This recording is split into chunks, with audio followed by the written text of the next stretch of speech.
Hey, I'm Chef Adam Schmidt. I'm a working chef, baker, and dad, and this is Sourdough the way it actually fits into your real life. Not the perfect Instagram loaf, not the 12-step all-day process, although we will get into some details, just good bread made at home with intention. This video, I'm going to walk you through how to make sourdough when I'm juggling work, family, and everything else, what matters, what doesn't, and where you can simplify without sacrificing flavor or structure. If you've ever felt like sourdough was intimidating, overcomplicated, or just not built for your schedule, this is for you. Let's make some bread. For this recipe, we're going to start going straightforward and flexible. You'll need 250 grams of active starters, 750 grams of water, 1,250 grams of flour, 50 grams of cane sugar. This helps balance fermentation, crust color, and 2 tablespoons of salt just to bring everything together. That's it. No special ingredients, no complicated ratios, just solid dough that works in your home kitchen. Start by mixing the water and the starter and the cane sugar until everything's fully dissolved. You want the starter and the sugar evenly distributed before anything else is going to go in. Add the flour and mix just until everything comes together, making sure again there's no clumps. You don't really have to worry too much about kneading at this point. You just don't want there to be any dry spots left, so no flour that's kind of still visible. Cover the dough, let it rest for about 30 minutes. In this video, I'm going to use bread boxes instead of just a bowl, but you can use a bowl, plastic wrap over the top, or a damp warm towel. This short rest is going to allow everything to hydrate. The fancy word for it is autolysis, but you don't really need to worry about that. This is going to also help the gluten, I know that's a scary word, start forming on its own. So if you're going to be a gluten-free person, you might want to skip this part. Just kidding. After the rest, sprinkle the salt over the dough and mix everything in by hand. Pinch, fold, and turn the dough until the salt is fully incorporated. Now we're going to go ahead and let the dough rest again, then perform a series of stretch and folds every 30 minutes for the next 2 hours. Each round you're going to build more strength in the dough, it's going to end up coming together a little bit nicer, it's going to end up starting to be a little bit smoother and more easily to work. It's going to be a little bit sticky at the start, but that's okay. In the video you're going to see me adding a little bit more flour because I noticed that my dough was a little bit too sticky, but it really just depends on where you're at, the level of hydration in the air, that kind of thing. So if it looks too dry, add a little bit more water at this point. If it's a little bit too wet, add a little bit more flour. That's all you need to worry about. At this point, it's going in for that first rest that we talked about where we're going to do our first stretch and fold. So this is just going to be me getting as much of the dough out of this bowl as I can, and then I'm going to be demonstrating the stretch and fold method that I use. So really, it's just about developing gluten at this point. So you kind of want it to work together, fold over itself a few times. And if you do have a lot of problem with a sticky dough, but you don't want to add a whole lot more flour, just go ahead and spray your hands with a little bit of water, and that'll help it not stick and be a little bit more comfortable to work with.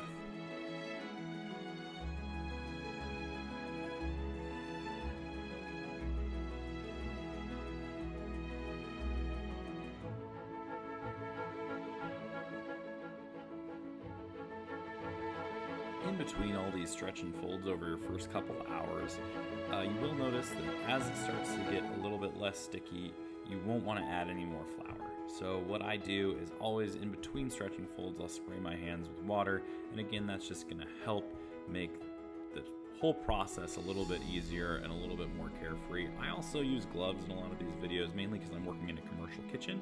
You don't have to use gloves, but again, if it's something that you don't like the feel of a bunch of sticky dough on your hands, then buy yourself a set of, not a set of gloves, but a box of gloves at the store. It'll last you for a long time.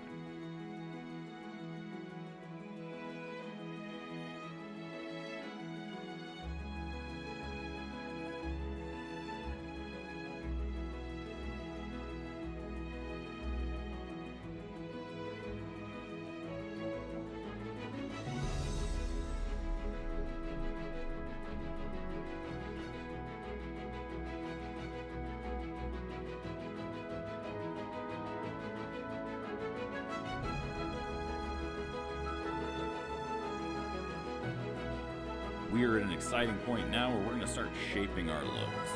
You can use a scale at this point to really try to get everything picture perfect.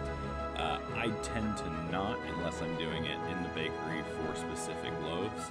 So this is just me dividing the bread into 3 different loaves and to build a little bit of tension in the loaf. At this point, you don't have to worry too much about the structure of the bubbles because it's going to establish that in a little bit.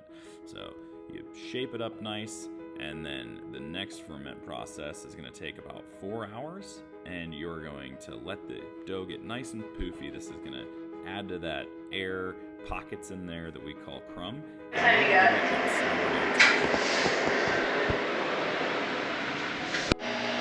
Alright, so 4 hours later, this is what we're looking at. Which, you know, oh look, they all spread out, they're ruined, oh no! Actually, they're not. So, I like to do it like this, then I'm going to reshape the loaves, and then we're going to cold proof them overnight.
Normally I would have cooked sourdough in this beautiful oven, but I am going to be cooking sourdough for the purpose of showing you how to do it at home in this oven. Oop, let me get the right tripod adjustment here.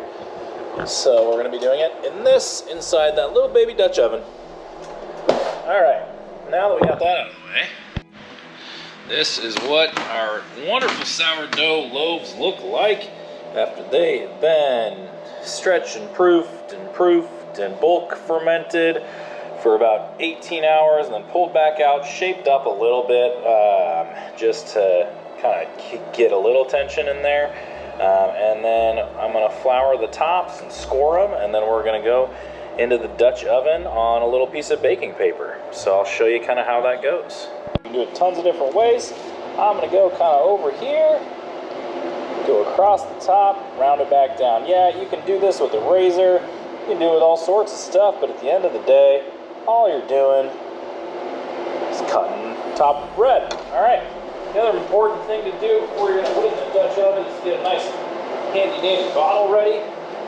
Spray bottle is what I like to use, got it from Walmart. And now I'm gonna pull out the Dutch oven. Your sourdough loaf right in there. Then we're going to pour roughly tablespoon and a half of water in the bottom there. And we're going to put the top back on. Now we're going to close her up. Let it ride for about a half an hour. It's probably pretty loud because I got a hood vent right above me that's going off right now, but I just like to take this time that our bread's cooking to thank you all for watching this video. Remember to like, subscribe, do all the things you're supposed to do to help these videos grow and spread like wildfire so that more people can grow to enjoy simple, good, slow food cooking. That's really the goal. Hey yo, I'm back. Opening this guy up, we're gonna take a look at our bread. So, pull this guy out. Honest reaction. Oh, hey, look, it's bread. All right, so now we're just gonna take that there lid off. Zoom in. Oh, look how pretty. Yay, nice, we did it. And then we're gonna shut this. Here's the tricky part. We're gonna close this back up. We are gonna set our timer to go. That's gonna be about another 20-30 minutes, and then our bread should be ready. Let's see what we got. Looks good. Sounds hollow. You know what? I think I'm gonna call it a night. We're gonna pull this guy out. Now, I'm not gonna lie to you, this is probably not the best sourdough loaf you've ever seen. I can assure you it's not the worst. Hear that nice thump? I don't know if you can. So, a nice hollow sound. I'm gonna go ahead and actually put it up on a rack. Maybe. Yeah, one of these, cool. Put it up here, boom. Get the airflow on the bottom so it doesn't get soggy. And we'll just let that guy cool off. Cool. Well, if this helped make sourdough feel even a little bit more approachable, please hit like and subscribe or whatever buttons you're supposed to punch at this point. It really does help us grow and help get our name out there so that we can keep showing other people fun tutorials about kitchen life and making all sorts of good food. So I'll see you next bake. Thanks again for watching.